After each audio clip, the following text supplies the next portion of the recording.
Hi book besties, Brianna Sanchez here, your next favorite romance author. Today we are going to be doing a Q&A video. You guys are probably like, I did not see a post where you were looking for questions. Well, I didn't post one. I have been getting lots of questions via DM and I have been trying my best to answer those questions for you guys, but I decided to just make a video because a lot of the questions have been repeated and I feel like it's going to be a lot easier for me to send you guys this video than me trying to explain over text message and say the same thing over again. Sometimes I forget things. So this video is for those of you who are wanting to become an author, who are in the process of being an author. Maybe you're already an author and you just have some questions, you're feeling stuck, you have some writer's block, anything about being an author, this video is for you. So my first question says, hey girly, I know this is a mouthful of a question, but how did you start writing your books and how did you manage to write enough words to make it a novel? Okay, so to answer that question, I made some notes so that I don't forget everything I want to say. So I'm gonna go through those notes and then kind of like carry on and explain more. How did I start writing my books? So start by coming up with a story idea. You don't have a book if you don't have a story idea. Sometimes I get it, like people just want to write a book and that's totally fine, but how are you going to write anything if you don't have the story idea? You can get that story idea anywhere. Think of anything in your life that's happened to you. It might not be crazy, make it crazier. Like let's say you have even a friend of yours or a family member. Let's say you have a friend that was proposed to and she decided to break off the engagement because someone from her past comes back into her life. Boom, that's a book idea. Well, maybe the story didn't work out and she ends up breaking up with that guy too. You don't have to say the real story. Just make it a little bit different and just make the story more appealing to what you think readers might want to hear. Once you have the story idea, you need character names and locations. You can easily change character names at any time and that's easy to do, but honestly, like you just need to have something to call your characters. Not that many people know this, but Aspen from Falling for You, he was actually originally called Liam. And I said to myself, Liam, sorry for all the Liams out there, is such a basic name. I want something that people are going to be able to distinguish is my book. You don't hear a lot of Aspens. You hear them, but not as frequent. So then that's where I got Everest's name from in my fourth book, Summer Ever After, because it's a really good play on the whole location being in Colorado, their brothers, Aspen and Everest. It's perfect. I love it. Next, you're going to want to come up with some characteristics for your characters. How are you going to know problems they're going to overcome or how they're going to handle certain situations if you don't know the type of person they are? Take my character Geo from my book Snowed in Love. I was not able to write him having issues with wanting to later become a father if I didn't give him daddy issues, if that makes sense. And he needed to go through having those daddy issues and overcoming them to then want to become a father. So that's a very like broad characteristic, but there are other things that go into that. So him not having a good relationship with his dad, he was getting rid of some of his dad's clothes and he didn't want to even be associated with his dad. He was trying to sell the dad's house, get rid of the dad's business, all of these different things. And without that animosity built up towards his dad, he would have never been doing those things. So you need to have characteristics for your characters, basically. Next, once you're starting this book, you are going to plot your book chapter by chapter. That's the only way this will work. If you don't plot your book chapter by chapter, you are going to be so lost. It does not matter if you're like, well, I have things I already want to write and I just want to go for it. Okay, then write it. But you're going to be lost. I have written things before because I don't want to forget them. That's fine. Keep them there on the back burner. But at the end of the day, you're still going to need to plot your book because that's the only way you will stay organized and have something to reference. What I mean by plotting chapter by chapter is I mean chapter 1. I'm gonna just use Falling for You as an example. Chapter 1, Genevieve's intro. She is being told by her academic advisor that she cannot change her major anymore. She goes to her dorm, talks about her roommate Lana, and books a trip to Colorado. video. Chapter 2, Aspen's intro. He is being promoted to a snowboarding instructor. He is thanking his boss. He goes for a run down on the slopes. Chapter 3, Jen tells Lana that they are going to Colorado. They pack, they eat Chinese food. Next day, they get in the car, drive to Colorado, blah, blah, blah, right? So that's basically what you're gonna do. It does not need to be paragraphs worth. It's just kind of what's going on in the story. You could even forget to put things in there. It's just a very nice template to have, and you can do this anyway. You can create a visual. You can do it prettier with colors, maybe sticky notes.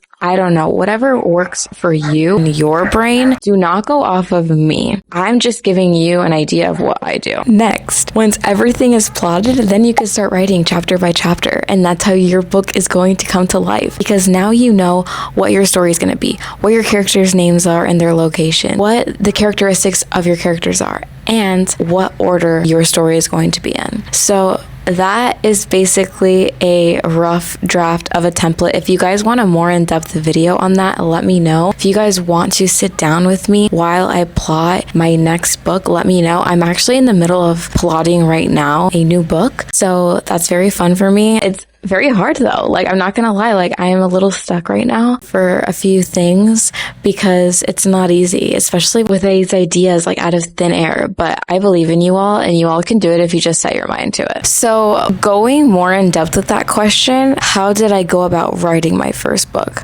Honestly, I just started and I didn't look back. You cannot look back. You cannot have a negative mindset. You need to be positive. You need to believe in yourself. That's with anything you do. But writing is not for the weak. It is not instant gratification. You have to spend months upon months, years even. For some people, it's less time. For some people, it's more. But you have to spend so much time putting yourself into this project, not knowing what the outcome is going to be. But you're going to get what you put into it. So just know that. It goes hand in hand with what I just said, like the steps before, obviously. Like that's how I go into writing my book. But also, it's all about holding yourself accountable. Like you are technically self-employed unless you obviously go with like a publishing house. There are deadlines you'll need to attain, but you need to hold yourself accountable. So like just to start off with, you could tell yourself, okay, I want to write 200 words this day. And then maybe another week, once you like consistently are able to see yourself writing those 200 words, maybe bump it up to 500. I never really give myself the goal of more than 2,000 words a day. There are some times where I'm able to consistently write like 2,000. There's one day, I think the most words I've written in one day was like 6,000, somewhere around there, maybe even 8. It's definitely no more than 8. Those days that happened, I was freaking out. I was like, I can't believe I wrote this many words. And then it's like almost enough to last you for the whole week. But at the end of the day, you're like, no, I still need to write my 2,000 tomorrow or my 500, whatever your goal was, because that's the only way you'll continue to move forward. Like just because you evened it out in one day for like your whole weekly goal, don't stop there. Like don't allow yourself to stop, you know? How did I manage to write enough words to make it a novel? Just keep writing. It's kind of what I said, like you hold yourself accountable. That whole last bit, same answer for that. You just keep writing. Be very descriptive. And then you have to ask yourself the question, am I giving the reader the direct answer or am I allowing them to interpret? That just goes with like being more descriptive.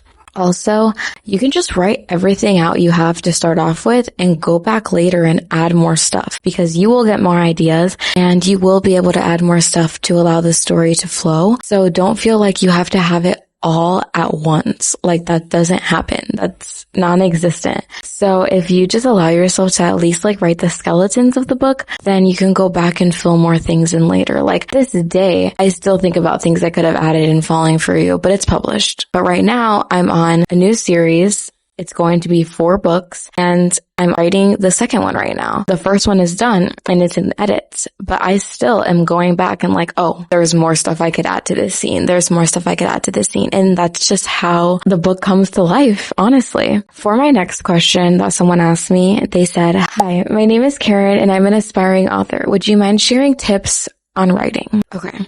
So obviously, like, all of these are tips on writing, but to be more specific, I had the privilege of sitting down with an author before I entered college. So I was 18 when this happened, and I didn't even know I wanted to be a book author, but he just gave me this advice as a writer in general because I knew I wanted to be a writer. But his piece of advice stuck with me. And at the time, I didn't follow through with the advice until I started becoming an author, and I was like, oh, I see what you're saying now. He said, write every single day. Even if it's a sentence, even if it's a word, you need to write every single day. And that does not include text messages or posts. I mean, like, whether it's poetry, something to add to your book, an idea, anything, like just write. That's how you're able to keep the juices flowing. Like I said, didn't do this at first. And as time went on and I became more immersed into being an author, I was like, wow, writing every day helps because it brings the project along for sure. That's my one piece of advice. And two, it's kind of like what I just said. Are you spoon feeding the information to the reader or are you allowing them to interpret? So that's a very good thing to have in the back of your mind while you're always writing. It's something I always forget. And when I go back and read it, I'm like, oh, I am literally just telling them this instead of allowing them to guess. Instead of saying, I opened the door and went outside, the copper handle turns beneath my hands. It's so hard to come up on the spot. Like, please don't come at me. Oh my gosh. The copper handle turns beneath my hands as the warm summer air hits my skin. You know, something like that. This is why I'm a writer and I don't come up with comebacks on the spot. For my next question, it says, I'm writing my first book and I was wondering, how do you keep getting inspiration and ideas for other books? Okay, that's a great question. To get more inspiration, I would say read other books, especially like the ones you are writing. I cannot emphasize that enough. Like, it's totally fine to read other books. I always use the excuse that reading books is like me studying, but you need to be especially reading the ones that you write. So I write small town romance. Don't you think I should be reading a lot more small town romance? Yes. When I decided to write a single dad romance, I was reading a lot of single dad romances. So that is something to keep in mind to get other ideas. Also, like watching movies and shows, same thing. Make sure it's in the same genre. That's going to help you kind of like see how other people go about doing the same sort of work. And maybe that'll give you ideas, like not necessarily copying them, but just like an inspiration here, an inspiration there. Also, carrying a notepad or your phone notes app with you everywhere you go. And anytime something funny happens, like literally anything, it's so useful. Like, even if you don't need it for your current book, you might most definitely need it for a future book. So I had close to like 300 notes in my phone app. I recently bought myself a journal. I was so against like handwriting because I'm like, how am I going to be organized? Well, you'd be surprised. I am literally so obsessed with my journal now because I was able to delete all the notes from my phone and like put them slowly into my journal, sorted them all out. Like, okay, these are out of context lines. My best friend like tells me the funniest things all the time. So I have a section and they're named Emmy Archives because her lines are so good and usually around like the same genre, right? About like dating and college and like whatever. So that genre, like I just know if I need something in that category, like I'm going to go to the Emmy Archives, right? Also, when I'm coming up with a new book idea, sometimes it's nice to like not be on your phone and computer. And I like to go to the beach a lot. So I noticed myself going to watch the sunrise in the mornings. You guys kind of saw me in Sanibel in some of my vlogs, and I would open my journal and I would literally tell myself, okay, I'm kind of stuck in the book I'm at right now. Let's go 10 chapters ahead of where I'm at and just write out a scene. Cause I already know like what I want that scene to be. So I'd write it. And then the second I came back home, I'd type it all out on my laptop. And then suddenly my brain flowed for all the in between, because now that I had that and I knew like what I wanted here, I just needed to figure out the road to get there. And before it was like, I could go this way, I could go that way. Even though I had it plotted out, it's still not set in stone. So it's like, I don't know which way I wanted to go. But now that I had like a better idea and picture, I was able to easily put those filler pieces in between. So anyways, I literally love writing down lines people tell me. Like, it's actually become my whole personality at this point. And I do like write down a lot of things people give me. Honestly, like all my friends, my mom. Just the other day I was at a coffee shop and this dad was with his little girl. He cleaned up her face and he's just said some of the cutest lines to her that I wish I would have like heard when I was writing my single dad romance, but I could see myself writing another one. So I saved it because who knows? Maybe I'll need it one day. Or even if I don't write a single dad romance and I have a like parent as a side character, that might be a very good line to put in there one day. But by doing this, it may spark an idea for even another book just by that one line or that one experience. That has happened to me so much. Like I will hear one line, boom, a whole book idea comes out of it. You don't even think that that's going to happen until it does. And you're like, oh my gosh, I have 60 plus book ideas. And that's not to say I'm going to write them all. That's not to say they're any good, but I have them written down because one day I could see myself writing them, you know? So anyways, that's pretty much all the advice I have for you guys. And I forgot to say this earlier, but for the first question I answered, there was a part 2 to the question, and it was, hi, I hope you're doing well. I just wanted to ask how you went about writing your first book. I think it's absolutely incredible that you've done it, and one day I would like to maybe write about the chaos life I've had. So that question was also answered with the first question. But anyways, I hope that this video helped you guys. I know it was a lot of talking. I know it was a lot of information, but I hope you got some advice and some tips. And if you want anything more in depth, just let me know.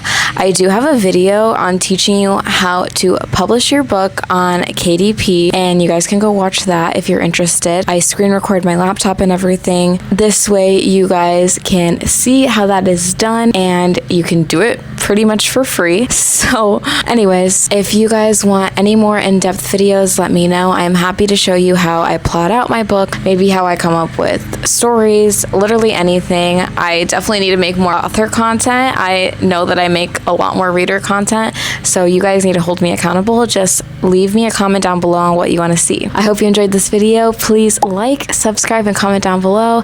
And thank you so much for watching, Book Besties, and for supporting me and my author career. I love you.